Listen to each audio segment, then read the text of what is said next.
Aujourd'hui, on ressort une de nos capsules que nous avions faites il y a un peu plus d'un an sur la loi fin de vie, car il y a une grosse actu sur cette question. La loi fin de vie vient d'être adoptée à l'Assemblée nationale dans un contexte très particulier où nous vivons une énième crise sanitaire liée actuellement à la surcharge du système de soins due à la chaleur et au fait qu'on n'est pas organisé pour. On en a parlé dans les dernières vidéos qui sont sorties. Vous pouvez aller les voir. On a sorti des shorts aussi sur cette question. Donc, on va vous laisser regarder cette vidéo qu'on va remonter un petit peu pour la rendre un petit peu plus dynamique qu'elle n'était à l'époque. Vous allez voir, on rentre dans les détails de quel est le cadre légal qu'on avait avant, quel est le cadre légal qu'il va y avoir avec cette loi, quel problème pose cette loi, car je vous spoil tout de suite, je suis profondément opposée à cette loi et comme c'est moi la chef, la totalité de la brèche y est opposée aussi. Et je me permets en introduction de vous lire un tweet d'Antoine Léaumont qui m'a, je le dis, beaucoup énervé. Vous savez ici, on soutient la France insoumise, on soutient la candidature de Jean-Luc Mélenchon à la présidentielle et je le fais très fort, il n'y a pas de problème. Mais je pense qu'il faut être capable de se dire quand on n'est pas d'accord et là, je pense que la France insoumise, vous êtes en train de merder. L'immense majorité des députés ont voté pour cette loi. Je tiens à souligner que la goth Sophia Chikirou a voté contre. Bravo Sophia, vraiment décidément tu es la best des bestes. Force à toi. Et donc, je vais vous lire ce tweet d'Antoine Léaumont en introduction et ensuite, vous allez pouvoir regarder cette vidéo où on rentre vraiment dans les détails. Je vous préviens, c'est une vidéo qui parle de sujets qui sont sensibles, qui sont compliqués, qui va aussi parler du témoignage de gens qui ont vu leurs proches mourir dans des conditions indignes, qui les poussent à être pour cette loi, alors qu'en réalité, la solution est dans la mise en place de vrais moyens pour pouvoir soigner les gens. Et on va en parler rapidement. Je vous lis ce tweet qui date du 30 juin 2026. La loi sur la fin de vie est adoptée. Elle ouvre un nouveau droit, celui de choisir d'éteindre la lumière. Et là, vraiment, je suis désolée, mais c'est le moment où vous m'avez perdu. Un nouveau droit, le droit de choisir. On ne peut pas choisir de mourir dignement dans une société où on ne peut pas vivre dignement. On ne peut pas choisir de mourir dignement dans une société où on a littéralement organisé l'exclusion, l'ostratisation, la violence, la maltraitance des personnes handies, des minorités, des personnes âgées, des personnes dépendantes. Nous avons littéralement une société profondément validiste et vous allez voir que on va rentrer en détail là-dessus dans cette capsule qui organise le fait de rendre insupportable la vie. Je me permets de rappeler qu'il n'y a pas de vie qui ne valent pas la peine. Il n'y a que des gens qui n'en peuvent plus et ne plus en pouvoir, c'est une question d'organisation collective. Je vais passer sur l'expression éteindre la lumière qui vraiment, quand on sait de quoi on parle, les situations catastrophiques dans lesquelles nous sommes actuellement me débectent, je le dis. Et Antoine Léaumont continue en disant « Nul n'est obligé de recourir à ce nouveau droit si ses convictions personnelles s'y opposent, mais vraiment, chers camarades insoumis, passez 2 secondes dans les lieux de soins actuellement. Si vous pensez qu'on a le confort de pouvoir se poser des questions de conviction dans un moment où les gens crèvent la bouche ouverte en train de sécher dans leur selle, dans des chambres où il fait 37 degrés à l'hôpital, si tu crois que là on est face à un choix libre et éclairé, il y a des vraies questions à se poser sur le libéralisme mental qu'il y a derrière ce mode de pensée, comme si l'être humain était en dehors du monde et pouvait faire ses choix libres, complètement détaché des conditions matérielles et concrètes que nous avons, notamment pour prendre soin et notamment pour pouvoir vivre quand on n'a pas un corps valide, etc. Et quand nous n'avons pas les moyens de faire de l'accompagnement de soins palliatifs corrects. Celles et ceux qui le souhaitent pourront en faire usage. Moi, on me demande régulièrement d'euthanasier des gens. La dernière fois qu'on m'a demandé d'achever quelqu'un, et c'est vraiment le terme qui a été utilisé, c'était lors d'une de mes gardes, où ça a été une garde atroce, où je n'ai pas pu manger ni le midi ni le soir. J'ai bossé en continu pendant 18 heures sans pouvoir m'arrêter. Je suis arrivée plusieurs heures après l'appel pour voir une dame en EHPAD pour un accompagnement de fin de vie difficile. En fait, cette dame était dans un EHPAD où il y a une désertification médicale complète. Il n'y avait aucun médicament qui était mis en place pour calmer sa douleur alors qu'on savait qu'elle était pas loin de décéder. Quand je suis entrée dans cette chambre, sa fille était à son chevet. Cette dame, littéralement, mangeait sa langue de douleur. Je suis désolée de vous le dire comme ça, mais c'est la réalité. Elle mangeait sa langue de douleur. Je n'avais aucune infirmière pour administrer des traitements. Il était 21h30, un samedi soir, dans un EHPAD au fond du trou du cul de la campagne. Et sa fille qui assistait à ça, les larmes aux yeux, m'a dit « Est-ce que vous pouvez l'achever, s'il vous plaît ?»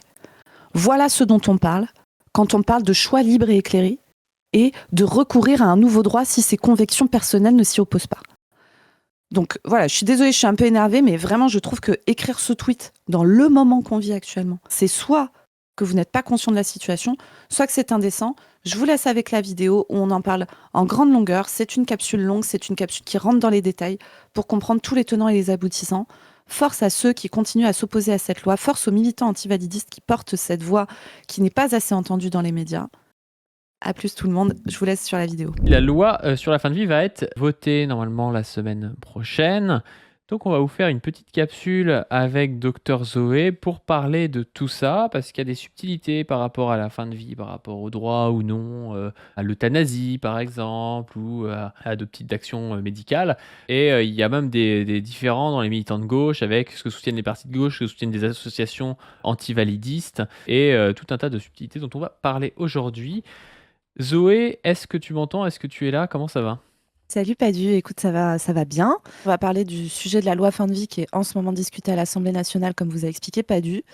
C'est un sujet qui est important. Alors bon, on va parler de trucs pas, pas ultra joyeux, hein, mais c'est un sujet important et surtout intéressant parce que ça fait partie de ces sujets politiques où en fait la fracture se fait pas aussi nettement gauche-droite que sur plein d'autres sujets. Et on se retrouve un peu dans une situation qui était équivalente au non au traité constitutionnel en 2005. Vous savez, il y a une partie de la gauche et de la droite qui était pour le oui, il y avait une partie de la gauche et de la droite qui était pour le non, pour des raisons différentes. Et bien là, avec cette loi fin de vie, on a des gens qui sont pour, et notamment les principaux partis de gauche, LFI, EELV, etc., sont, on va dire, favorables à une loi pour l'aide active à mourir. On va expliquer qu'est-ce que la loi permet actuellement et qu'est-ce que cette nouvelle loi permettrait. Ça va être quoi la différence et surtout quelles sont les implications. Mais il y a aussi des oppositions, alors de droite, ça on les connaît depuis longtemps, qui sont des oppositions, on va dire, tu vois, presque un peu théologiques, on va dire, sur un argument de sacralité de la vie. Et donc, comme la vie est sacrée, on n'a pas le droit de l'enlever volontairement, etc. Qui, ça, vous vous en doutez, ici, ne sont pas les arguments qui comptent pour nous. Par contre, il y a aussi des oppositions de gauche, et particulièrement, comme tu l'as dit, portées par des militants antivalidistes. Et donc, on va parler de tout ça, on va vous présenter ça. Notamment, moi, je vais vous parler, alors, de mon point de vue de soignante qui pratique l'accompagnement de fin de vie dans ma pratique quotidienne, on va dire. Et donc, il faut aussi compter le fait que je parle de ma position de soignante, qui est une position particulière dans ce contexte-là. Et je vous donnerai des références notamment de militants antivalidistes qui en parlent très bien. Je vais essayer de me faire écho en partie de leurs arguments, mais je vous invite à aller voir directement leur travail pour connaître un peu mieux ce qu'ils disent de cette loi. Alors, mon Padu, est-ce qu'on commence peut-être par se faire un petit point sur, en France, qu'est-ce qui est autorisé actuellement Ouais. et comment ça se On peut passe commencer par ça. Ouais. Donc, en France, actuellement, on fait partie des pays où il n'y a pas d'autorisation d'aide active à mourir. L'aide active à mourir, ça recoupe deux types de choses différentes. Le S assisté, SUICIDE assisté, qui est le fait de donner à la personne une substance létale et la personne se l'administre elle-même. Et il y a l'euthanasie, qui est le fait d'administrer par un tiers, un soignant, mais parfois, dans certaines lois, un proche, une substance létale qui met fin à la vie de la personne. Dans les deux cas, ce sont des situations où la personne doit être en état d'exprimer sa volonté et son consentement. On reviendra après sur quels sont les critères pour pouvoir dire qu'on est vraiment libre de choisir dans un pays qui actuellement vit une catastrophe sanitaire absolue avec un système de soins qui est à l'agonie. Et donc, dans ce contexte-là, on va développer, mais venir parler de droit à mourir dans la dignité quand en fait, il y a plein de gens, et notamment des gens malades chroniques, qui n'ont pas de possibilité de vivre dignement parce qu'on n'a pas les moyens de les prendre en charge correctement, de leur proposer des conditions de vie dignes. La notion de libre choix, elle est un peu compliquée dans ce contexte-là. Actuellement en France, donc l'aide active à mourir est interdite. Par contre, il y a deux lois de bioéthique qui ont été votées en 2005 et en 2016 qui posent un cadre qui permet déjà quand même beaucoup de choses. C'est les lois Claes-Leonetti. En 2005, la loi a acté le fait que les personnes peuvent demander un arrêt des soins. Vous pouvez demander à arrêter les soins, quels qu'ils soient, et c'est vous qui décidez quel type de soins vous voulez arrêter. Et vous pouvez choisir d'en arrêter certains et pas d'autres. Et puis, il y a eu des avancées dans la loi et actuellement, après la loi de 2016, on peut, pour pouvoir soulager quelqu'un, administrer des traitements, même si ça accélère le décès. Je vais vous expliquer ensuite exactement. Et puis, on peut aussi mettre les personnes, ce qu'on appelle en sédation profonde et continue jusqu'au décès, c'est-à-dire quelqu'un qui décide, en gros, d'être placé dans une sorte de coma artificiel par des traitements qui altèrent sa conscience. Et puis, on laisse les choses se faire et la personne peut décéder comme ça. Pour pouvoir vous expliquer exactement qu'est-ce que ça implique de pouvoir correctement penser un système où on accompagne les malades en fin de vie, il va falloir que je vous explique un peu concrètement comment ça se passe. Donc, les personnes pour qui c'est des sujets compliqués, bah écoutez, allez, voilà, passer à une autre vidéo. Voilà, je ne peux pas vous le dire parce qu'on va être obligé de rentrer un peu dans les détails là, pour que chacun ait les éléments pour comprendre de quoi il s'agit. Actuellement, pour accompagner des personnes en fin de vie, on a possibilité, donc comme je le disais, de mettre des traitements, même si ça peut accélérer le décès. Je vous donne un exemple qui est très fréquent. Les personnes qui sont en détresse respiratoire, c'est-à-dire elles ont du mal à respirer, elles se sentent étouffées. Et c'est ça qui fait, on va dire, la douleur et la violence ressenties par les personnes. On peut utiliser des produits, et notamment des produits type morphine ou médicaments qui sont de la famille de la morphine, qui vont aller endormir le système d'alarme de votre cerveau qui détecte le fait que vous manquez d'oxygène et que vous avez trop de gaz carbonique dans votre sang, je le simplifie un petit peu, et qui du coup déclenche un système d'alarme qui fait que vous allez vous sentir étouffé et respirer très vite, ce qui est une sensation extrêmement désagréable. Quand la personne, on sait que on va pouvoir la guérir, le fait de respirer plus vite, c'est important parce que c'est ce qui permet de compenser le fait que les poumons travaillent moins bien, le temps qu'on puisse, je sais pas, administrer un antibiotique si elle a une infection pulmonaire, mettre des produits pour enlever l'eau dans les poumons, enfin voilà. Mais si on sait que cette personne, de toute façon, la maladie est tellement grave qu'on ne pourra pas la soigner, le fait d'avoir ce réflexe de respirer très vite, à part faire souffrir la personne, ça n'a pas d'intérêt. Et donc, dans ces cas-là, on peut utiliser de la morphine pour calmer cette sensation d'étouffement. Ça va avoir mécaniquement l'effet que les gens vont se mettre à respirer moins vite, ils vont se sentir mieux. Mais par contre, comme ils respirent moins vite, la baisse de l'oxygène, le fait que le sang n'est pas correctement oxygéné va augmenter et donc ça peut accélérer le décès de la personne. Dans le cadre dans lequel on est, si notre objectif c'est le confort, on a le droit d'utiliser des traitements même s'ils accélèrent le décès. Ça semble un peu bizarre de le dire comme ça, mais en fait c'est des subtilités qui sont importantes pour comprendre comment on travaille actuellement et pourquoi il y a certaines personnes qui ne sont pas prises en charge correctement. Le truc dont on est en train de parler aujourd'hui est particulièrement chargé parce qu'il y a peut-être plein de gens, dans les gens qui nous regardent actuellement, qui ont fait eux-mêmes une expérience d'accompagnement de fin de vie d'un de leurs proches qui s'est pas bien passée, qui a été traumatisante, notamment pour eux. Il y a énormément de gens qui ont vécu ça et c'est aussi pour ça que beaucoup de gens ont spontanément l'idée de se dire bah ouais, mais en fait, si c'est pour mourir, si c'est pour souffrir énormément, c'est pas normal et donc on devrait pouvoir choisir. Adrien Clouet, le député LFI qui s'occupe beaucoup des questions de santé, utilise l'expression éteindre la lumière, ce que je trouve un peu particulier comme expression.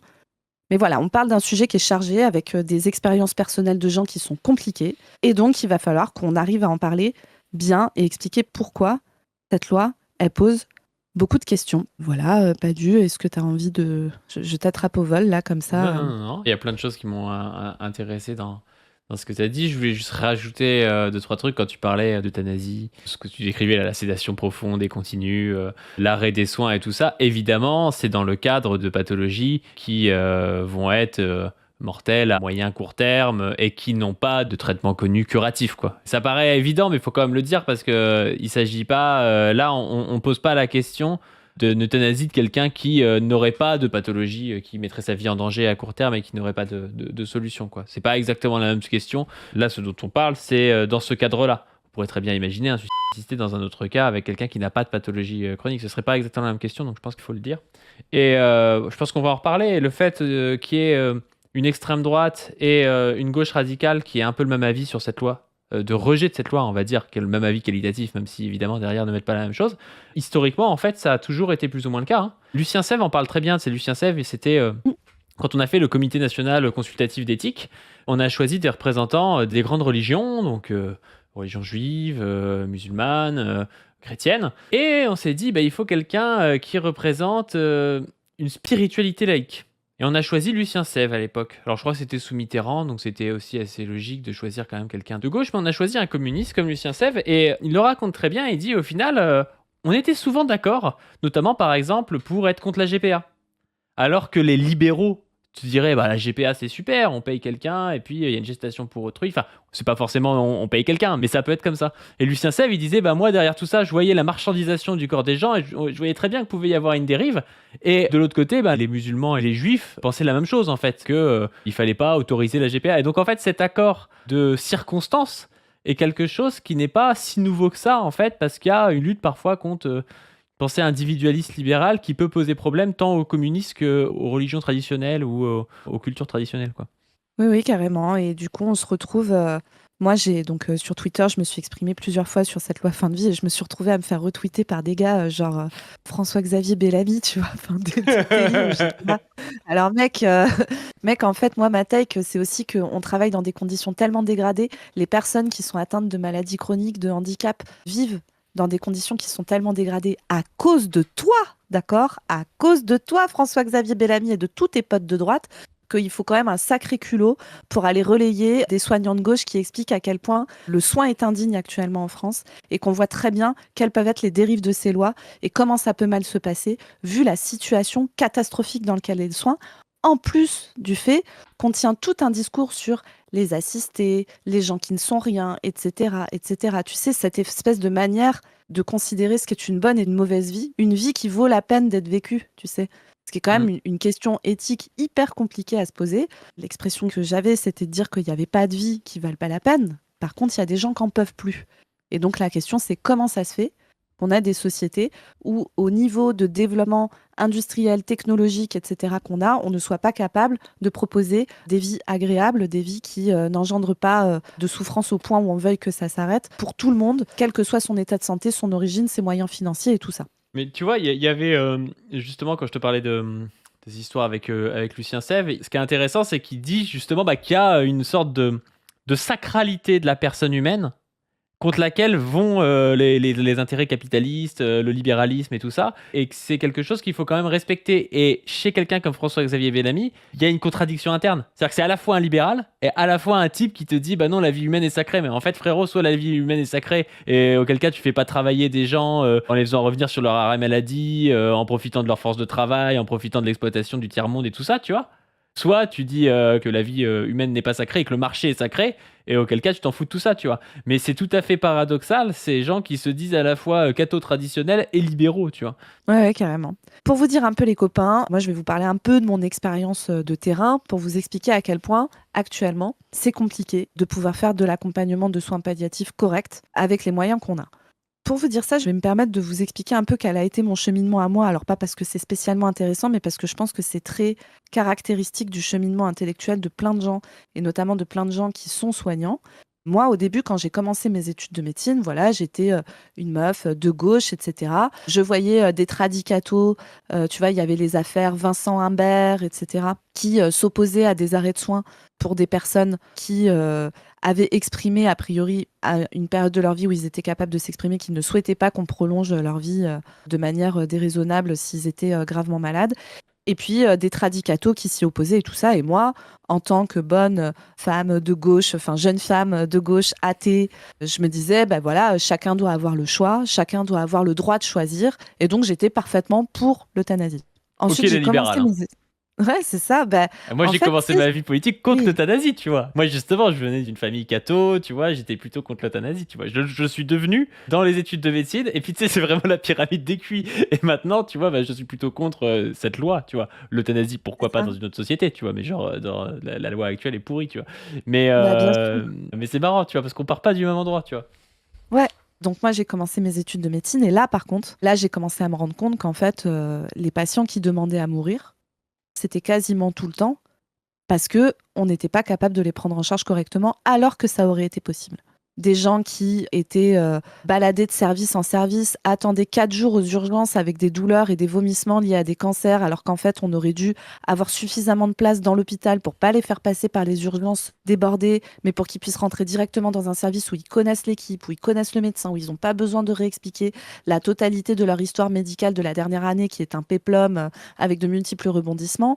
Et donc, ils sont là, ils sont sur un brancard, ils se font des escarres parce qu'ils sont dénutris, parce que le personnel n'a pas le temps de s'en occuper. Là, quand une personne, dans ces conditions-là, vous dit j'ai envie de mourir, il faut quand même être tout à fait conscient qu'elle ne fait pas un choix libre et éclairé, en fait. On est en train de la maltraiter gravement, de lui appliquer des violences médicales graves, et du coup, elle préfère que ça s'arrête plutôt que continuer à vivre ça. Ce qu'on comprend parfaitement, mais du coup, la vraie question, c'est comment on organise un système de soins pour ne pas mettre des êtres humains dans cette situation, parce que c'est possible. Mais ça nécessiterait, par exemple, qu'on puisse avoir dans tous les services des lits vides en permanence pour pouvoir faire des entrées directes dans les services, auprès de l'équipe qui connaît les personnes et pas passer par des chemins détournés, par les urgences et être hébergé dans un autre service pendant 3 jours et puis se faire balader. Il y a aussi des gens qui n'étaient pas correctement pris en charge sur la douleur. Et la douleur, c'est quelque chose qui nécessite d'être formé d'une manière particulière. Moi, j'ai eu la chance de pouvoir être bien formée à la prise de charge de la douleur pendant mes études, mais il y a plein de médecins qui n'ont pas pu bénéficier de cette formation-là. La douleur, ça se prend aussi en charge, pas que avec un médecin qui prescrit, mais avec toute une équipe qui peut expliquer aux patients comment on prend son traitement, comment on prend des doses en plus quand on a besoin, comment on sait s'il faut appeler le médecin pour faire changer le traitement ou pas, quels sont les différents types de manières dont on peut prendre un traitement, tous les traitements différents qu'on peut associer entre eux. Bref, c'est quelque chose de complexe et qui nécessite une prise en charge pluridisciplinaire quand c'est sur des douleurs importantes. Donc ça demande des moyens de formation et des moyens humains et matériels pour pouvoir le faire correctement. Et puis, il y a aussi beaucoup de gens, et ça c'est extrêmement fréquent, qui se retrouvent à être à l'hôpital parce qu'ils sont dans une situation qui est très grave et qui préféreraient pouvoir être à la maison. Parce que quand vous êtes à l'hôpital, vous n'avez pas vos repères, vous ne pouvez pas avoir votre animal de compagnie. Alors, c'est des choses qui paraissent très banales en fait, mais pour plein de gens, c'est très important. Vous ne pouvez pas avoir la visite de vos proches 24 heures sur 24 parce que le matin, il y a les soins, l'équipe est pressée, c'est pas pratique s'il y a les familles qui sont sur place. Et donc, vos proches, ils ont que certains horaires auxquels ils peuvent venir vous voir et suivant leur travail, leur machin, leur truc, ils peuvent pas forcément venir. Ça semble être des trucs très triviaux et basiques, mais en fait, ça, c'est ce qui fait la différence entre ça vaut le coup, même s'il reste que quelques jours, que je puisse profiter de ce temps avec les gens que j'aime ou même à faire les choses que j'aime autant que possible, plutôt que me retrouver hospitalisée dans des conditions qui ne me conviennent pas, avec des symptômes qui ne sont pas bien contrôlés, avec une équipe que je ne connais pas et qui n'a pas le temps de s'occuper de moi. Dans tous ces contextes-là, on ne peut pas parler de liberté de choix. Et moi, quand je me suis rendu compte qu'en fait, l'immense majorité des gens qui me demandaient à mourir, une fois qu'on avait organisé une hospitalisation au domicile, une fois qu'on avait équilibré la douleur, une fois qu'on avait voilà tout ça, en fait, dans la majorité des cas, ils ne demandent pas à mourir, les gens, en fait. Ils ne demandent pas à mourir parce qu'un jour de plus, c'est toujours un jour de plus. Et ça peut paraître bête de se dire ça, mais dans une société saine qui fonctionne bien et où on s'est bien organisé en mettant au centre du jeu et des préoccupations les besoins des personnes et pas la rentabilité économique, les petits tableurs Excel et tout ça, dans une société qui est organisée comme ça, un jour de plus, c'est un jour de plus à, je sais pas, regarder par la fenêtre et voir l'arbre qu'on a planté chez soi il y a des années, ou avoir la visite de ses amis ou sa famille, ou écouter de la musique. Bref, peu importe, chacun a ses propres conceptions de ce qui lui fait plaisir à faire ou pas. Ce que je veux dire, c'est que ça, c'est des questions profondément humanistes qu'il faut se poser de comment ça se fait qu'on se retrouve dans des situations où il y a des gens qui demandent à ce que ça s'arrête plus vite parce qu'on n'est pas foutu de s'organiser pour que la vie soit digne dans ces contextes. Ouais, mais moi j'ai juste envie de parler pourquoi moi, jeune étudiant, tu vois, j'ai remis en doute mon opposition à l'euthanasie. C'est parce qu'aussi, en fait, je trouve qu'il y a... J'ai perçu un certain paradoxe, tu vois, au fait de dire bon, on va attendre que quelqu'un meure. Tu vois, genre, c'est très bizarre, c'est très kantien d'ailleurs de dire cette personne-là, elle est en train de souffrir. On va lui mettre des traitements qui peuvent peut-être la tuer, mais en fait, on n'est pas trop sûr, tu vois. Et on va en fait la laisser comme ça pendant 2-3 jours, ou parfois elle va développer des escarres ou des trucs comme ça. Enfin, c'est assez lourd en fait comme situation, et c'est pas particulièrement digne. Et c'est pour ça que je pense que pas sur cette loi-là, tu vois, mais genre, je pense que la question de l'euthanasie ou de la pratique active, tu vois, de la fin de vie, peut se poser si elle est faite dans des bonnes conditions, parce qu'il y a des situations où juste attendre quelqu'un en disant bah non, j'ai pas touché, donc du coup, je suis pas responsable, alors qu'en réalité, c'est complètement débile, tu vois, parce que t'es à côté, tu mets de la morphine, t'en mettrais plus ou quelque chose comme ça, peut-être que, ou pas de la morphine, tu vois, mais peut-être qu'en fait, tu permettrais à cette personne de partir peut-être un peu plus digne ou d'une manière qu'elle aurait préféré, parce que tout le monde ne préfère pas, mais certains préféreront, tu vois. Bah, je pense que c'est une question qui doit se poser. En tout cas, moi, c'est une question que j'ai pu voir, tu vois. Notamment dans des situations vraiment de fin de vie, tu vois. C'est pas des situations qui se jouent à des mois et des mois, tu vois, mais c'est des situations qui se jouent à des heures ou à des jours et qui posent question quand même, je trouve. Bah, bien sûr, après, si tu veux, donc là on va rentrer un peu dans les détails de pourquoi ça fait flipper cette loi, parce que les militants invalidistes ont de très bons arguments à opposer. Et en fait, le fait de passer effectivement cette espèce de zone un peu grise, comme tu dis, où entre sédater profondément quelqu'un et laisser les choses se faire en attendant qu'il décède de lui-même, entre guillemets, et mettre un peu plus de produits pour accélérer les choses, est-ce que la différence est si importante? En fait, la différence, c'est que toutes les expériences qu'on a de légalisation de l'aide active à mourir dans d'autres pays, Belgique, Suisse, Canada, l'exemple canadien est très regardé actuellement parce que la loi canadienne, elle est passée il n'y a pas très longtemps. Et en fait, au départ, la loi était très restreinte au cas de fin de vie immédiate, pronostic vital engagé à court terme, voilà. Et en fait, pour des raisons légales, une fois que tu passes cette barrière-là, la loi elle peut être modifiée et puis il y a des gens qui peuvent faire des recours auprès de tribunaux, etc. C'est-à-dire couvrir un droit pour un certain type de personnes sur un plan légal, c'est compliqué de ne pas du coup ensuite l'élargir à tout un tas de gens. Et en fait, très rapidement, dans ces pays-là, on se retrouve avec des gens qui sont atteints de maladies chroniques, lourdes, pas forcément avec un pronostic vital engagé, qui du coup peuvent recourir à l'aide active à mourir.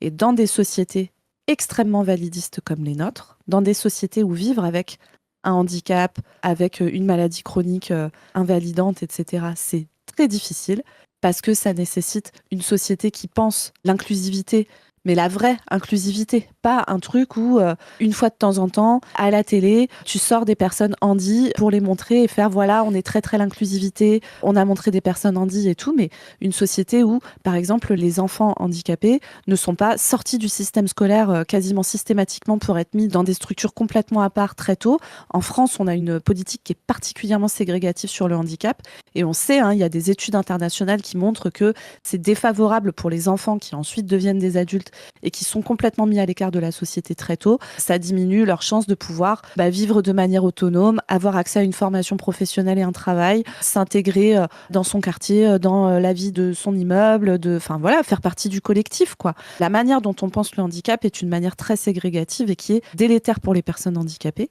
Et dans une société qui est comme ça, quand on passe en plus son temps à tenir des discours sur l'assistanat, c'est ce que je disais tout à l'heure, mais c'est très précis de parler d'assistanat. Je rappelle que le plus grand assisté de France, c'est Bernard Arnault, d'accord ? Tout le monde est C'est quelle assisté taille ? de quelqu'un.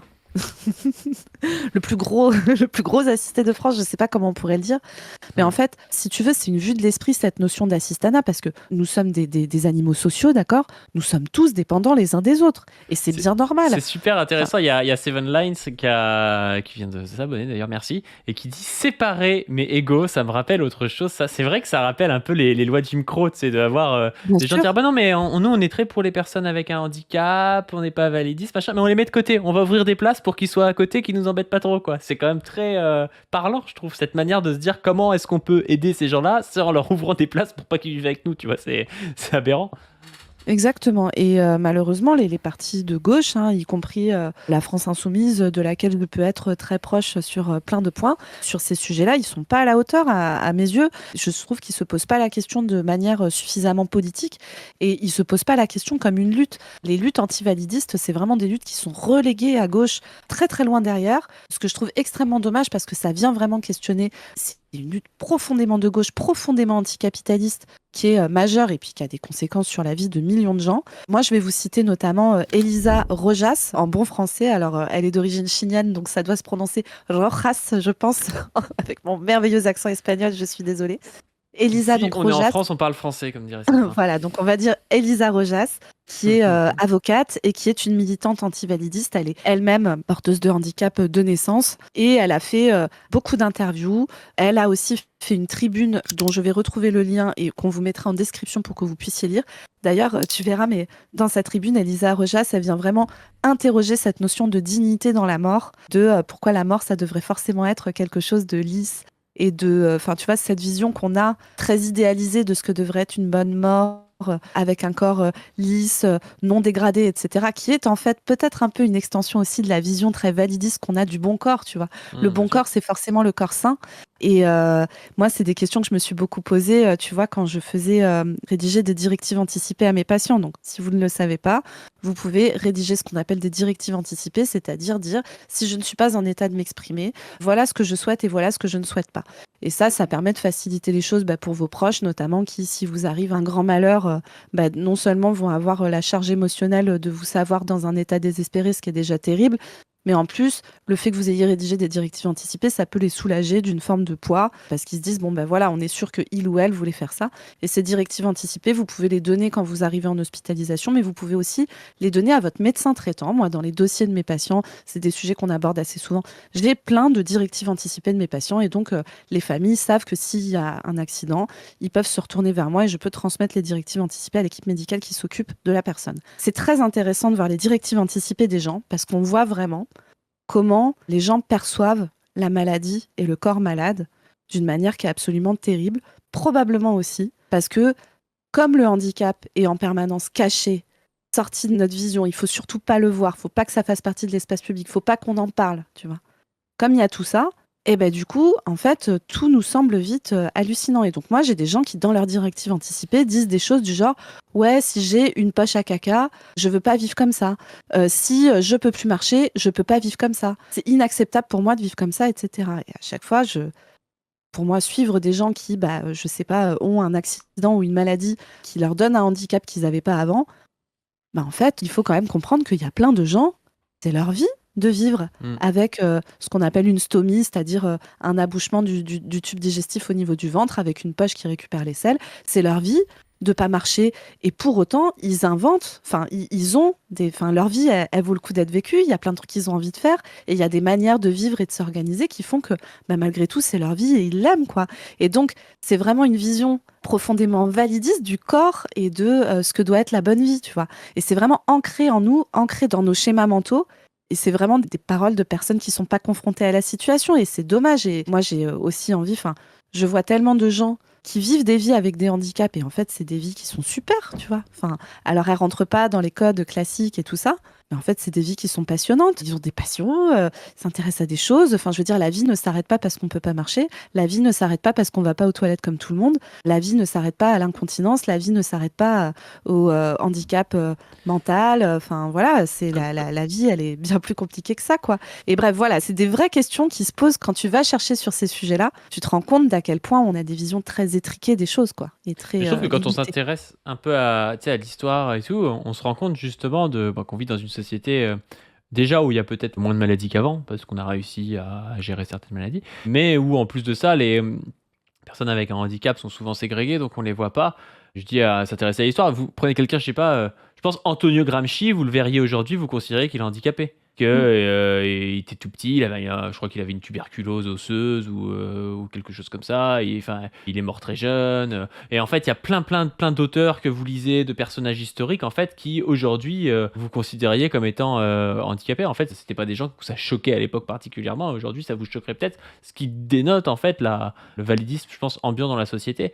Moi, j'ai un exemple en stage assez récemment. Je bossais en maternité. On avait eu une dame qui avait accouché et qui avait une déficience intellectuelle. Sincèrement, alors j'avais pas, tu sais, il y a j'en sais pas forcément, mais il y a une classification avec les tests de QI. En gros, selon le QI qu'on a, on est classé comme des déficients intellectuels légers, modérés, sévères, profonds. Enfin voilà, il y a toute une classification. Mais moi, quand l'équipe m'a décrit la dame avant que je la voie, je pensais qu'elle était très, très, très, très, très lourdement handicapée et que vraiment elle avait une déficience très profonde, tu vois. Et en réalité, quand je l'ai vue, moi qui suis habitué à avoir beaucoup de gens avec des déficiences intellectuelles, en fait, c'était quelqu'un qui pouvait faire ses courses, qui pouvait s'habiller, qui pouvait travailler en ESAT, qui était relativement indépendant et autonome. Et je me suis rendu compte qu'en fait, pour la plupart des gens, déjà, avoir une déficience intellectuelle légère, c'était quelque chose, tu vois, de très lourd. Et presque l'équipe en avait presque un petit peu peur. Alors, c'est pas forcément la faute de l'équipe, tu vois, genre qui n'en voit jamais et qui n'est pas formé sur ces questions-là, mais j'ai vraiment vu une dissociation entre moi avec l'habitude que j'ai, on va dire, de voir ce genre de personnes, et une équipe soignante qui, au final, n'en voit jamais, et qui se fait une idée, en fait, de ce que c'est la pathologie, par exemple. Je parle de la déficience intellectuelle, parce que je pense que ça fait partie des handicaps qui sont les plus stigmatisés, tu vois, dans la société, notamment parce que c'est ceux qu'on envoie très tôt en IME, puis après en ESAT, et donc qu'on côtoie jamais, quoi. Mais ça m'avait assez choqué, cette histoire, parce que je voyais une discordance, quoi. Ouais, totalement. Et on prend toujours, si tu veux, il y a des vraies questions quand on se met à parler d'euthanasie et tout ça. Il y a une maladie qu'on prend toujours en exemple, c'est la maladie dite de Charcot. Son nom scientifique, c'est la sclérose latérale amyotrophique. C'est une maladie, pour vous dire, c'est vraiment l'archétype de la pire maladie que vous puissiez imaginer. Quand vous êtes valide et que vous essayez de vous dire c'est quoi le pire truc qui puisse m'arriver, souvent on pense à ça parce que c'est une maladie, alors pour vous simplifier un peu les choses, c'est une maladie neurologique, c'est une maladie qui atteint le système nerveux. Et en gros, c'est une atteinte des neurones qui permettent de bouger. Donc petit à petit, votre corps devient paralysé, mais par contre, vous avez toutes vos facultés intellectuelles et cognitives et vous ressentez tout. Vous sentez la douleur, vous sentez machin, vous sentez truc. Donc, c'est vraiment la maladie où on se retrouve, entre guillemets, enfermé dans son corps. Et c'est une progression qui est plus ou moins rapide suivant les personnes, avec une paralysie des muscles qui devient très problématique au moment où c'est les muscles pour déglutir et les muscles pour respirer qui sont atteints, avec à terme un décès possible. Il y a des gens qui vivent très longtemps avec des maladies de Charcot. C'était le cas de Stephen Hawking, par exemple, qui a une maladie de Charcot qui a été diagnostiquée quand il avait une vingtaine d'années. Et en fait, il a vécu plusieurs décennies avec. C'est devenu un grand scientifique et il a bénéficié de tout un tas d'appareils qui lui ont permis de continuer à communiquer, de continuer à pouvoir travailler, à produire de la connaissance scientifique, qui montre bien, si vous voulez, alors je ne dis pas que toutes les personnes atteintes d'une maladie de Charcot peuvent survivre pendant des décennies et des décennies. Il n'empêche que en fait, la question qui se pose dans ces cas-là, plus que la maladie en soi, c'est surtout comment on est capable de s'organiser collectivement, aussi bien sur le plan technologique, sur le plan humain et tout ça, pour rendre la vie la plus agréable et la plus satisfaisante possible pour la personne concernée. C'est possible, mais par contre, ça nécessite encore une fois qu'on choisisse d'y mettre les moyens. Et Stephen Hawking, c'est une exception dans le cadre des maladies de Charcot, mais il faut entendre qu'il y a plein de gens qui prennent cette maladie en exemple pour l'accès à l'euthanasie. Comprenez qu'il y a des gens qui sont eux-mêmes atteints de la maladie de Charcot, que ça saoule, en fait, d'entendre ça. Parce que c'est des gens qui, depuis des mois, des années, vivent leur vie avec cette maladie, réinventent leur manière de vivre avec cette maladie. Et c'est profondément questionnant de se voir en permanence pris comme exemple de la vie qui vaut pas la peine d'être vécue. Ce que je veux dire, c'est, moi, je comprends que pour soi-même, on se dise, j'ai pas envie d'être incontinent, j'ai pas envie d'avoir la maladie de Charcot, j'ai pas envie. Mais pensez que quand vous tenez ces discours-là publiquement, en fait, vous vous adressez à des gens qui peut-être eux-mêmes sont concernés par ça. Et donc, vous sous-entendez que la vie qu'ils ont est une vie nulle qui ne vaut pas la peine. C'est quand même très questionnant, quoi. À partir du moment où vous laissez la possibilité sur le plan légal de choisir de mourir, comprenez bien que pour les personnes qui sont atteintes de maladies chroniques, entre guillemets graves, ça laisse du coup ouvert dans leur espace des possibles le fait de choisir de mettre fin à leur vie. Et donc, ça met une charge sur ces personnes de se dire ah, mais là, t'es encore là. C'est difficile pour tes proches, ton conjoint, tes parents, tes frères et sœurs, etc., l'équipe de professionnels qui s'occupent de toi, de s'occuper de toi parce que les moyens sont pas mis pour que ça se fasse correctement, qu'ils sont pas assez nombreux, qu'ils n'ont pas forcément le temps, etc., etc. Mais toute cette difficulté à laquelle les gens sont confrontés, qui en fait n'est pas liée à toi, mais à la manière dont on s'organise, toi, tu pourrais quand même choisir de mettre fin à ta vie. Donc d'un côté, c'est un peu de ta faute. Il y a vraiment ce truc profondément dégueulasse, au fond, quand on est dans une société capitaliste, validiste, qui tient des discours sur l'assistanat, qui organise un système de soins qui est fait pour maltraiter les personnes les plus vulnérables, quand tu fais passer une loi comme ça, dans ce contexte-là, en fait, clairement, il y a une forme de message sous-jacent qui est envoyé, qui est peut-être que tu serais mieux mort ou morte. Et c'est un hashtag qui est beaucoup utilisé par les militants antivalidistes, qui est on nous veut mort ou on nous veut morte.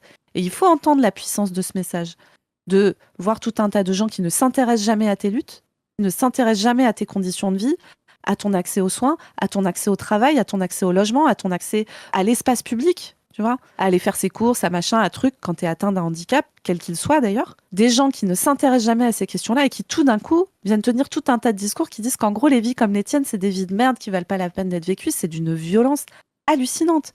Et quand tu vois comment ça se passe au Canada, quand je reprends l'exemple, ou en Oregon par exemple, qui est un État des États-Unis qui a légalisé l'aide active à mourir il y a longtemps déjà, dans les années 90, ce qui est très surprenant sur tous les pays qui ont légalisé ça, c'est qu'en fait, on a assez peu d'études sur les causes de recours.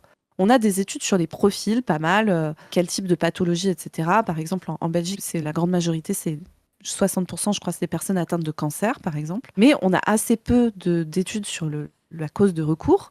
Et en Oregon, il y a une étude qui a été faite là-dessus. Contrairement à ce qu'on pense, la première cause de recours, c'est pas du tout les douleurs réfractaires qu'on n'arrive pas à gérer. C'est pas du tout tout ça. La première cause de recours, c'est « je ne veux pas être un poids pour mes proches ». Vous voyez la violence du truc ? Tu sais que c'est un symptôme extrêmement important dans le suicide. Le fait d'avoir l'impression d'être un poids pour ses proches. C'est vraiment quand tu essaies de voir si quelqu'un est suicidaire ou pas, c'est des questions que tu poses, tu vois. Essayer de voir s'il se sent coupable, s'il a aussi pas de projet d'avenir, et s'il a l'impression d'être un poids pour ses proches. C'est un assez mauvais pronostic, on va dire. Parce que si la personne a un projet d'avenir et te dit « Ah bah non, mais moi j'ai mes enfants, je vais les voir vivre », il y a quand même peu de chances qu'il passe à l'acte, tu vois. Par contre, quand la personne n'a plus de projet d'avenir et te dit « Ouais, en plus de ça, mes proches, ils seraient quand même mieux si j'étais pas là », ça dénote d'une volonté de passer à l'acte, ou de potentiel, on va dire. Et tu disais ça, mais tu sais que en fait, ce que ça fait vraiment penser c'est un peu la même thématique, mais à la thématique du suicide, hein, parce que moi j'ai vu des personnes âgées dire clairement, voilà, ma compagne elle est décédée, je vais devoir vendre ma maison pour payer un EHPAD pour vivre 3 ans de plus et tout. Je préfère mourir avec mes enfants riches de la maison, tu vois. Parce que moi, j'ai plus rien à vivre. Ma compagne, tu sais, t'as 60 ans de mariage, ta compagne, elle est décédée. Je comprends qu'il y ait des gens où ce soit très compliqué, avec en plus tout un tas de choses qui sont pas faites aussi pour que les gens soient enterrés par leur famille. Souvent aussi des familles qui sont un peu éclatées géographiquement, tout ça. Enfin, en vrai, on pourrait parler de plein de choses, hein, même du déracinement un petit peu géographique. Bon, quand il est libre et non faussé, pourquoi pas, mais en général, il est forcé aussi par des conditions économiques, par la possibilité de faire des études ou des choses comme ça. Bah, c'est pas facile à vivre aussi pour les gens, soit à la fois pour les gens qui doivent partir, à la fois aussi pour la famille qui reste, et puis pour certaines personnes âgées. Et c'est des vraies questions qui peuvent amener à passer à l'acte, alors soit à demander de l'euthanasie dans des pays où c'est possible, mais soit à se suicider aussi, hein. Ouais, tout à fait. Ils font aussi une autre loi sur l'accès aux soins palliatifs. Et en fait, la réalité, c'est que donc cette loi qui est censée donner accès aux soins palliatifs, si Macron n'a pas décidé d'augmenter drastiquement les cotisations patronales des grandes entreprises, d'aller chercher l'argent là où il est, et il a déjà annoncé qu'il n'allait pas aller chercher l'argent là où il est, ce n'est pas possible de financer un accès correct aux soins palliatifs. Et qu'on soit très clair, moi je suis médecin généraliste formé à l'accompagnement en soins palliatifs. La majorité des gens souhaitent mourir chez eux. Moi, j'adorerais pouvoir répondre aux besoins de mes patients. Mais en pratique, la manière dont ça se passe, c'est que moi, l'hospitalisation à domicile de chez moi, ils travaillent en fait quasiment exclusivement avec des équipes, les infirmiers libéraux du secteur, un peu de personnel, aides-soignantes, etc., qui sont formés spécifiquement pour aller faire ce qu'on appelle du nursing, c'est-à-dire faire la toilette, faire des massages pour les gens qui ont des douleurs, les changer de position pour éviter que la peau s'abîme et que ça fasse des escarres, par exemple. Enfin, voilà. En fait, on manque gravement de personnel. Et donc, le nombre de places en hospitalisation à domicile est conditionné par ça. Moi, j'adorerais avoir un temps beaucoup plus grand. Quand je fais des accompagnements de fin de vie à domicile, normalement, en fait, il faudrait que je puisse passer minimum 2 fois par semaine. Minimum. Dans des situations où la fin est très proche. Pour accompagner les proches aussi de la personne. Mais en fait, la réalité actuellement, c'est qu'en hospitalisation à domicile, on amène du matériel, le lit médicalisé, des perfusions, les machins, les trucs. On explique un peu à la personne, voilà, ça c'est la pompe à morphine. Si vous avez mal, vous appuyez sur tel bouton et tout. Mais en fait, les gens, ils sont sidérés. Enfin, je veux dire, mettez-vous à leur place. Votre père, votre frère, votre mari est en train de décéder, d'accord? On est quand même sur un truc un petit peu compliqué à vivre. C'est pas votre travail. Et tout d'un coup, il y a une personne qui va passer 1 heure, 2 heures, vous expliquer un peu les trucs, vous dire si jamais il y a une urgence, faut faire ça, mais en fait, vous, c'est pas votre boulot, vous êtes flippé. Et en fait, il y a 3 passages par jour, de 1/2 heure, 1 heure, mais tout le reste du temps, vous êtes seul avec la personne. Il y a plein de gens pour qui c'est hyper angoissant, qui auraient besoin d'une présence beaucoup plus importante auprès du patient et auprès de ses proches pour que ça se passe bien. Et actuellement, nous n'avons clairement pas les moyens humains et matériels de faire ça correctement. Moi, je le dis, il y a plein de fois où je sais que la personne aimerait faire ça, que je sais qu'on ne pourra pas le faire parce que le type de soins qu'il faut faire nécessiterait une présence quasiment 24 heures sur 24. Et que actuellement, nous n'avons pas fait les choix politiques qui font qu'on est capable d'offrir ça aux personnes de notre société, aux personnes avec qui on vit, ce que je trouve absolument terrible, parce qu'encore une fois, ça, c'est des questions de choix politiques, d'accord ? Avec le nombre de cadeaux fiscaux que Macron a fait aux ultra-riches, aux grandes entreprises, on aurait largement les moyens de proposer des accès à du soin palliatif de qualité. Moi, l'équipe mobile de soins palliatifs, parce que je ne suis pas toute seule quand je fais ça, il y a des médecins spécialisés en soins palliatifs que je peux appeler, qui se déplacent éventuellement quand moi, ça dépasse un peu mes compétences et que je suis en difficulté. Cette équipe mobile, ils sont 3 pour la totalité de mon département. Enfin, ils sont absolument pas assez nombreux. Moi, en plus, on est loin, nous, de l'hôpital de référence. Donc du coup, c'est vraiment compliqué pour ces raisons-là, pour des raisons très pratico-pratiques. Et donc tant qu'on a toute cette société validiste, cette impossibilité d'accompagner correctement, notamment la maladie chronique et le handicap, et qu'en plus, dans la situation de fin de vie pure, c'est-à-dire de l'agonie, entre guillemets, on n'est pas capable de foutre des moyens corrects pour que les gens soient correctement soulagés, c'est une catastrophe. Et je ne vous parle même pas de ce qui s'est passé pendant les crises Covid, particulièrement dans les EHPAD, où on s'est retrouvé, je vous jure, dans des situations où ce n'est pas normal, au XXIe siècle, que des gens meurent dans de telles conditions. C'est inacceptable. Et donc moi, que les droitards, là, c'est pour ça que je supporte pas que Bellamy vienne faire le malin à me retweeter, etc. Quand je parle, j'avais parlé d'une de mes patientes qui est en EHPAD et qui m'avait demandé de mettre fin à sa vie dans un contexte où en fait, elle est dans un EHPAD cata. avec des personnels qui sont surchargés de travail, qui du coup, elle, c'est une dame qui est aveugle, qui voit pas bien les choses, qui a beaucoup d'arthrose. On la manipule brutalement le matin, ça lui fait mal, mais elle sait que c'est pas de leur faute parce qu'elles ont pas le temps, elle ose pas se plaindre, mais quand même parfois elle crie et du coup parfois elle se fait gronder. Et puis elle a pas de visite, elle participe pas à des activités. Enfin, je veux dire, sa vie n'est que douleur et attente et ce n'est pas normal. Je veux dire, on peut faire des sociétés où la vie, c'est pas ça en fait. Même pour des gens qui sont très âgés. Enfin, pareil, hein, la manière dont on gère les EHPAD en France, c'est une catastrophe. En plus, il y a toute une partie des EHPAD qui sont des EHPAD privés qui rémunèrent des actionnaires sur le fait de prendre 2000 euros, 2500 euros par mois à des gens qui vendent tout pour pouvoir se payer 3 ans de maltraitance avec des personnels sous-payés et sous-formés qui s'abîment le corps et l'esprit. Ça, c'est les situations qu'on vit actuellement. Donc, qu'on vienne la bouche en cœur nous expliquer qu'il va y avoir le libre choix du droit à mourir dans la dignité, moi, c'est vraiment ça. Je trouve ça indécent, en fait. C'est indécent vu ce qu'on a à offrir aux gens, sincèrement. Et encore, je vous le dis, enfin, il y a toute une partie de mon travail qui n'est pas racontable parce que c'est trop violent, c'est trop grave qu'on traite des êtres humains comme ça. Je ne le raconte même pas à mes proches, je ne le raconte même pas à mon conjoint, tellement c'est dur. En fait, si vous voulez, je suis presque dans un truc où je me dis, mais parfois il faudrait quoi. Il faudrait qu'on balance à quel point c'est crade, à quel point c'est dégueulasse les trucs qui se passent. Par choix politique, encore une fois. Mais c'est tellement violent, c'est tellement dur, notamment pour les personnes qui sont concernées ou les personnes qui sont proches de ces gens que je...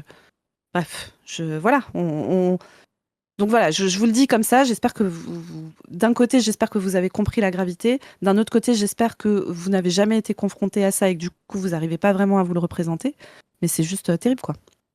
Bref. Mais de toute façon, tout temps, pour le coup, encore plus dans la santé qu'autre part, vers la question du libéralisme, du capitalisme et tout ça. Parce que tu vois, quand on parle des soins palliatifs, évidemment, c'est un souci d'argent, hein, avant tout, le fait qu'il n'y ait pas assez de gens et de moyens, quoi. Et quand on parle du fait d'être un poids pour ses proches, c'est pareil, tu vois. Alors encore plus aux États-Unis, tu vois. Si on avait un service public, par exemple, des EHPAD dignes de ce nom, tu vois. C'est-à-dire si tu savais que tu n'allais pas avoir besoin de vendre ta maison et puis de demander 1000 balles par mois à tes gamins quand tu étais vieux, bah peut-être que tu te sentirais moins un poids et que tu aurais moins envie de mourir, quoi. Donc c'est vraiment une question pour le coup qui questionne beaucoup le capitalisme en tant que tel, et en plus que les gens, je pense, peuvent comprendre presque inconsciemment, tu vois. Plus que sur d'autres questions où ça peut paraître indirect. Là, ça paraît vraiment direct, hein. Si on avait un service public digne de ce nom, de la santé avec des soins palliatifs bien, et un service public des personnes âgées notamment, et aussi d'aide à toute forme de handicap, on n'en serait pas là, hein.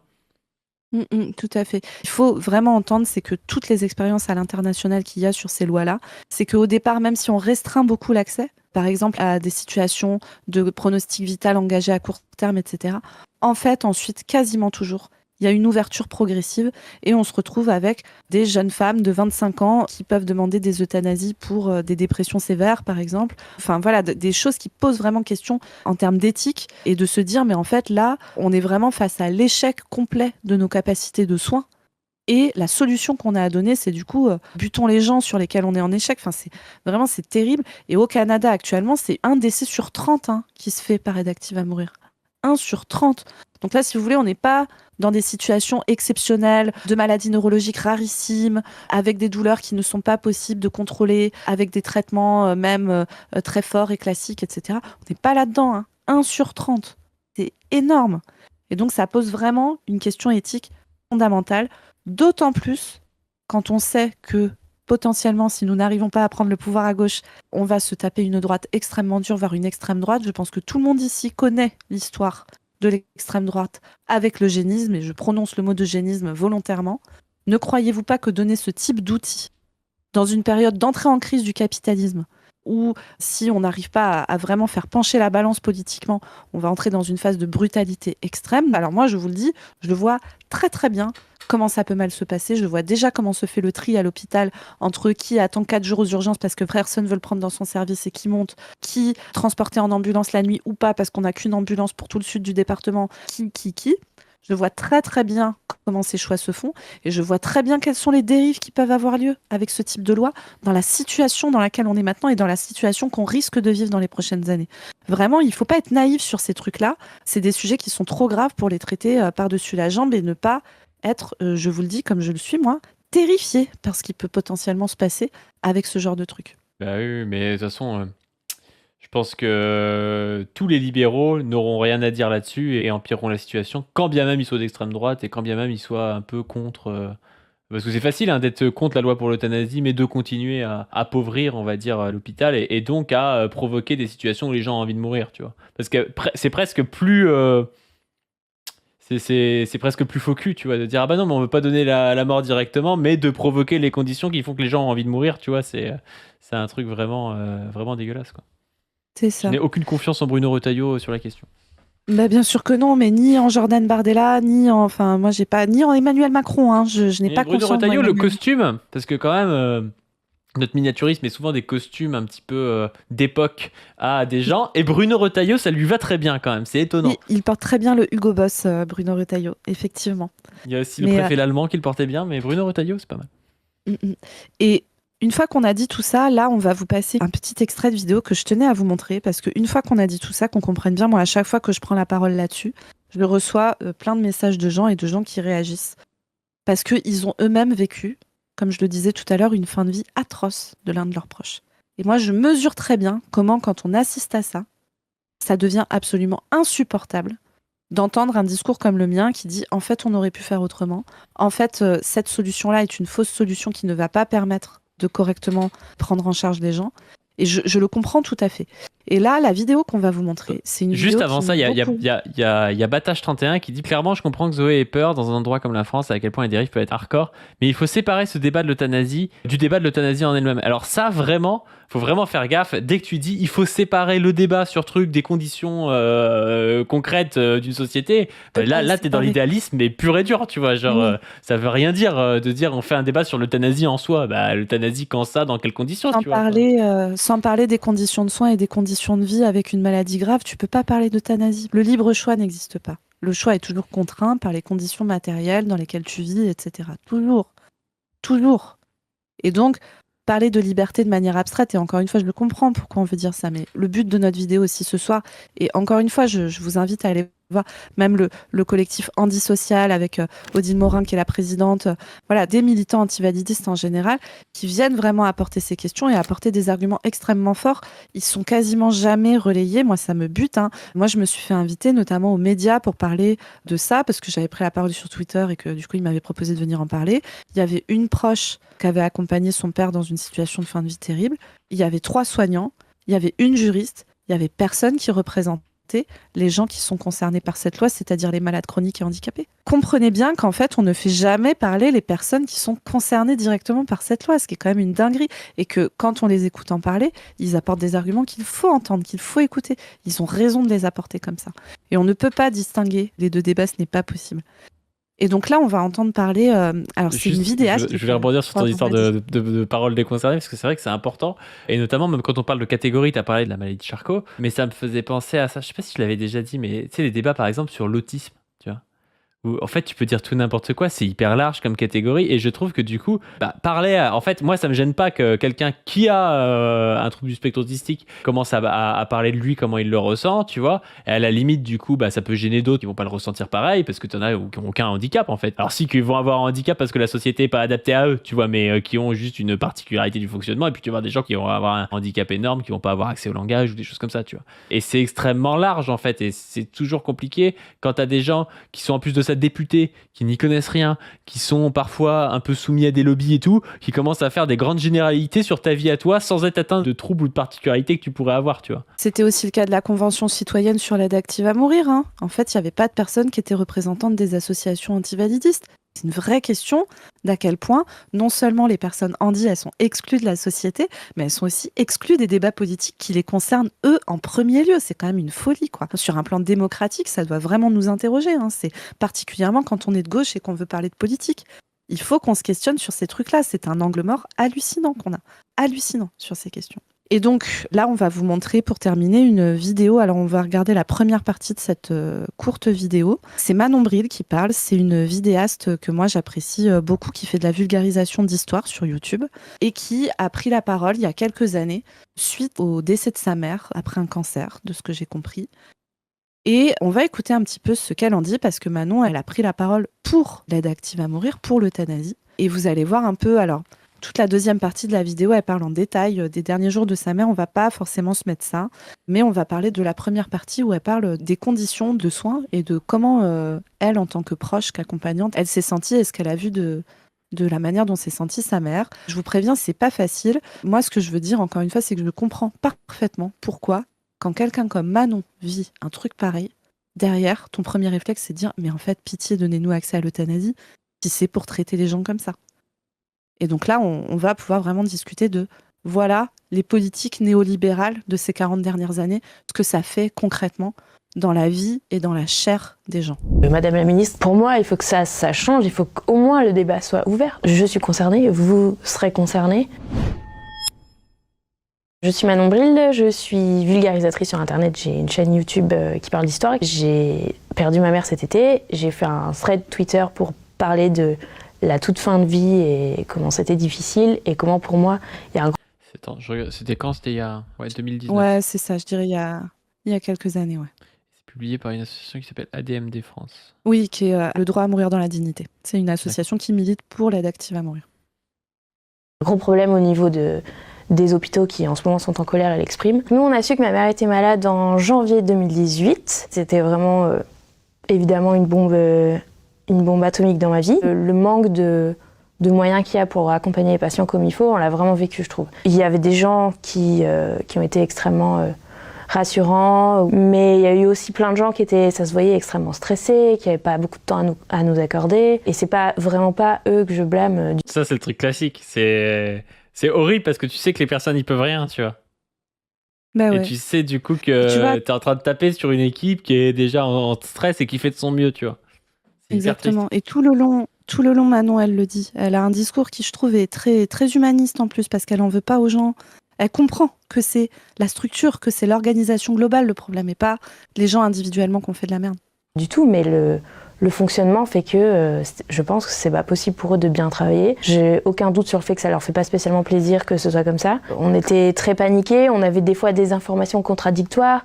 Quand les gens ils doivent travailler dans l'urgence, ils font des erreurs. Il y a eu plusieurs fois où ma mère était dans un état terrible et elle peut pas être reçue tout de suite par son médecin et donc il faut aller aux urgences. Et, enfin bref, le système il est complètement dysfonctionnel. Ouais, c'est super précis ça. Ça, c'est très précis. On nous fait travailler à flux tendu en permanence à l'hôpital. On a des gens qui n'ont à la bouche que la comptabilité, la rentabilité, etc., qui passent leur vie à faire des stats et des machins sur le taux d'occupation des lits parce qu'il faut qu'on soit le plus rentable possible, etc. Et donc, on n'arrive pas à penser le fait qu'un service d'hôpital qui fonctionne bien normalement, il y a des lits vides dedans. Il y a des lits vides dedans pour qu'on puisse prendre quelqu'un directement s'il y a une urgence. Le soin ne peut pas être parfaitement planifié. Et en plus, au-delà de ça, c'est pas de la stat très compliquée de calculer les flux, etc. et de te dire, bah voilà, pour avoir de la marge, pour absorber les flux, il nous faut autant de lits vides en même temps pour être sûr de pouvoir absorber chaque urgence et tout ça. Comme nous sommes en flux tendu en permanence, les services sont toujours saturés. Et donc, on ne peut pas faire ce qu'on appelle d'entrée directe, c'est-à-dire, moi, c'est des situations qui m'arrivent plusieurs fois par mois. Mon patient, suivi pour un cancer très grave, s'aggrave brutalement, sa femme m'appelle. Moi, je suis dans ma journée, c'est l'enfer, mais j'essaye de trouver un temps pour y aller en urgence à la maison. Je vois qu'il faut l'hospitaliser. Moi, ce que j'aimerais, c'est pouvoir appeler son oncologue, qui le connaît bien, qui lui trouve une place dans le service d'oncologie, qui le connaît bien, qui sait prendre en charge cette pathologie, et que j'appelle une ambulance et il y va, il est reçu dans le service et ça se passe bien, quoi. Et bien, en fait, il n'y a jamais de place. Jamais de place. Putain de mai, c'est insupportable en fait. Et du coup, c'est ce que je vous disais au début, mais les gens partent aux urgences, attendent sur des brancards, dans des conditions qui sont inhumaines et catastrophiques, des gens qui sont dans des phases gravissimes de cancer, qui vomissent, qui ont mal, voilà, c'est inacceptable en fait. C'est inacceptable de faire vivre ça à des gens. Et on pourrait s'organiser pour ne pas faire vivre ça à des gens. Encore une fois, c'est des questions de choix politiques. Les gens qui ont fait ces choix politiques ont du sang sur les mains et ils ont aussi des larmes sur les mains, les larmes des gens qui regardent leurs proches se faire maltraiter de cette manière en étant impuissants. C'est insupportable en fait, c'est intolérable. Mais tu sais, moi, très souvent, quand j'ai une garde le vendredi soir, on me dit « Ah bah, il n'y a plus de place sur l'hôpital. Il n'y a plus de place dans un hôpital psy. Je sais pas si vous vous rendez compte, mais c'est super grand, en fait. Parce que c'est pas juste un service, quoi. Il n'y a pas 20 lits, quoi. Il y a genre, je sais pas, 300 lits, quoi. Enfin, pour qu'il n'y ait plus de place sur un hôpital psy, il faut quand même y aller, quoi. Et le pire là-dedans, c'est que je pense que même inconsciemment, hein, ça joue sur les décisions des gens des urgences qui envoient ou non, parce qu'ils savent qu'il n'y a plus de place, ils vont pas forcément t'envoyer des gens qui auraient pu l'avoir. Alors les gens, du coup, bah tiens, je crois que c'était sur ma dernière garde, il y avait une dame, on me dit, bah elle va arriver. En gros, elle rentrait sur la sortie d'une autre personne en fin de journée, donc fallait qu'elle patiente aux urgences, genre pendant 10 heures et tout, enfin un truc totalement foireux. En fait, elle s'est barrée, tu vois. T'as quelqu'un qui arrive aux Bah oui. urgences qui dit j'ai des idées suicidaires, je sais pas trop quoi et tout, on lui dit vous allez être hospitalisé. En fait, il faut attendre 10 heures assis sur une chaise dans les urgences. En fait, tu te casses, tu vois, parce que tu te dis bon, ben, je reviens dans 2 jours. Sauf que, bon, j'imagine que ça s'est pas trop mal passé pour elle. Dans l'immense majorité des cas, heureusement, ça se passe pas trop mal, mais des fois, ça se passe mal. Et quand ça se passe mal, le prix, il est cher payé parce qu'en fait, c'est pas n'importe quoi, tu vois, c'est quand même la vie des gens, tu vois. Et avec ces dérives comptables, en fait, on fait des statistiques, on se dit ouais, c'est pas trop grave, tu vois, s'il y a 2-3 personnes qui y passent, quoi, en gros. Alors, c'est jamais dit clairement dans les réunions, j'imagine, mais c'est vraiment ça, quoi. C'est se dire que tu peux tirer sur la corde, et puis des fois ça cassera, mais en général ça passera. Et donc, du coup, c'est pas si grave que ça, quoi. Il y a vraiment cette vision-là dans la vision comptable, quoi. Bien sûr, et les gens qui décèdent sur des brancards aux urgences par retard de soins, retard de prise en charge parce que les urgences sont blindées et qui peuvent pas faire le diagnostic et mettre en place le traitement suffisamment tôt, de temps en temps, ça fait la une des journaux. Moi, je vous le dis, les copains, moi, des histoires comme ça, j'en ai beaucoup plus que ce qui sort dans les journaux et je n'ai qu'une petite partie de la France qui est visible pour moi. Donc, en fait, c'est des trucs qui sont quotidiens. Et quotidiens. Mais tu vois, je pense que, en fait, pour faire de la bonne médecine d'urgence, c'est-à-dire aussi de l'orientation, hein, je parle pas de la prise en charge en tant que telle aux urgences, mais d'orienter des gens dans des services, il faudrait ne pas savoir, en fait, il faudrait jamais se poser la question s'il y a des places ou pas, parce il devrait toujours y en avoir, en fait. Donc tu Il devrais devrait y dire, en est-ce avoir qu'il y a toujours. indication ou non à une hospitalisation? S'il y en a une, la personne va à Exactement. l'hospitalisation, et puis voilà, tu vois. Alors qu'aujourd'hui, nous, en psy, c'est presque l'inverse, tu vois. C'est-à-dire que tu te dis, ah, est-ce qu'il y a une hospitalisation? C'est pas moi qui le fais, hein. Donc je veux dire, je suis pas à cette place-là, je suis pute, tu vois. Mais les médecins qui sont aux urgences savent qu'il n'y a pas trop de place, en fait, et donc tu peux pas non plus faire rentrer, si t'as un doute, voilà, tu peux te dire qu'inconsciemment il vaut mieux que la personne rentre pas parce que t'en auras peut-être besoin le dimanche, parce que si le vendredi il y a déjà plus de place, en fait le dimanche après t'es baisé si quelqu'un arrive et qui a un très très très gros problème qui ne pourra pas tenir chez lui le temps du week-end, tu vois. C'est ça. Ce qui me semble très problématique et qu'il faut dénoncer, je trouve, c'est vraiment déjà les effectifs, les internes, par exemple, qui passaient, qui faisaient des rondes le matin pour voir si tout allait bien. C'était vraiment hyper informel. Une question de chat, c'est et Retailleau, le jour où il aura un cancer, il passera devant, il ira dans une clinique. Bah, il ira dans une clinique, lui, il s'en tape, en Il va fait. aller dans une clinique privée où il aura une grande chambre avec un frigo. Sa famille pourra passer le voir 24 heures sur 24. T'inquiète, Entre, t'inquiète. entre Il bourgeois. va, il va pas passer 96 heures sur un brancard aux urgences de Bobigny, en fait. Ils viennent, ils font un petit check-up et bonjour, comment ça va aujourd'hui? Ok, ça va super, ils vont à la chambre suivante parce qu'ils n'ont pas le temps de faire plus. Et c'est les internes, on les voit le soir, on les voit le matin, c'est les mêmes, on les voit le midi, c'est encore les mêmes, le soir suivant, c'est encore les mêmes. Je sais pas quand est-ce qu'ils dorment, et je sais pas comment ils peuvent travailler ou être en état d'eux. Ils ont des métiers extrêmement stressants et néanmoins vitaux. Je vois pas comment, en enchaînant en permanence, en dormant pas, on peut travailler convenablement. Un jour où je suis arrivée à l'hôpital, Et puis il y a cette dérive aussi qui est de faire des trucs à des internes. Étant donné qu'il y a moins en moins de médecins, ça t'en parle souvent, de moins en moins aussi de formation pour ces internes. Donc du coup, en fait, au lieu de voir un médecin chef avec de l'expérience et tout, tu vois un interne qui peut plus ou moins appeler quelqu'un au bout du fil, mais qu'ose pas le faire parce qu'il se fait engueuler. Enfin, on connaît le truc, hein. Annonce de diagnostic grave, c'est pas un interne seul qui le fait normalement, hein, évidemment. Faut avoir de l'expérience pour ça. travailler convenablement. Un jour où je suis arrivée à l'hôpital, donc c'était vraiment à la fin, je l'ai retrouvée dans un état pas possible dans son lit avec une très grosse fièvre, elle était complètement sonnée, les draps étaient souillés, c'était extrêmement humiliant, difficile. Et l'infirmière m'a dit oui, j'appelle le médecin. Et donc j'ai dû attendre, je sais plus, une demi-heure, 3/4 d'heure, il me semble, en étant totalement en larmes à son chevet, en sachant pas si elle était en train de décéder. Je savais pas si je devais appeler ma famille en panique pour leur dire que là c'était la fin et qu'il fallait qu'ils arrivent vite, ou si c'était quelque chose de bénin et qu'il fallait pas s'inquiéter, parce qu'on a eu plein de fois où on a eu très très peur et en fait c'était pas si grave que ça. Et là, on n'osait pas forcément poser les questions de est-ce qu'il y a vraiment un espoir ou non. La fois où vraiment j'ai posé concrètement, c'était à la toute fin, parce que là elle était dans un état, elle était complètement déformée par la maladie. C'était une souffrance permanente et C'est intéressant le fait qu'elle ose pas poser les questions. Mais ça, je pense, c'est même une question de formation, tu vois, aussi des médecins. C'est que des fois aussi, ils osent pas forcément donner les informations. Alors, ils sont censés le faire et tout, mais c'est pas évident non plus dans ce genre de situation de le faire. Faut vraiment être entraîné, avoir un certain tact pour pouvoir aborder des questions qui sont dures, mais que tout le monde se pose. Faut pas croire que quand quelqu'un a sa mère qui est en train de décéder, la personne n'est pas complètement teubée. Elle sait très bien que ben voilà, les jours sont peut-être comptés ou non, et c'est une question qui l'intéresse. Et je sais pas, est-ce qu'elle souffre? Et je sais pas, il y a plein de questions qui peuvent faire peur. Je sais pas, qu'est-ce qu'on va faire du corps ou des choses comme ça, mais que les gens se posent en fait. Donc il faut les aborder ces questions-là. Et pour ça, il faut un, être formé, deux, avoir le temps de le faire, quoi. Exactement. Et on n'est pas assez formé à l'annonce de maladies graves en règle générale. Et du coup, il y a encore malheureusement beaucoup de médecins qui ont une tendance à botter en touche ou à utiliser un peu des euphémismes. Dans Bref 2, je sais pas, je regarde quasiment pas de série, mais j'ai vu Bref 2. Alors, attention, spoiler. À un moment, il y a la question voilà, d'un cancer grave dans l'entourage du personnage principal. Et le médecin, sa manière de dire que la chimiothérapie sera plus efficace et que la personne va décéder de son cancer, c'est de dire il va falloir privilégier son confort. Et moi, je me suis vachement souvenue de cette phrase parce que c'est vraiment un euphémisme que j'ai beaucoup vu, moi, dans mon métier. Nous, soignants, on a l'impression que c'est clair quand on dit ça, mais en fait, ça ne l'est Profiter pas. de la vie, ouais, c'est ça. Ouais. Maintenant, il faut privilégier votre confort. Ça veut dire, en gros, on n'a plus d'ambition curative, on n'a pas d'ambition de guérison. L'objectif, c'est que vous soyez bien.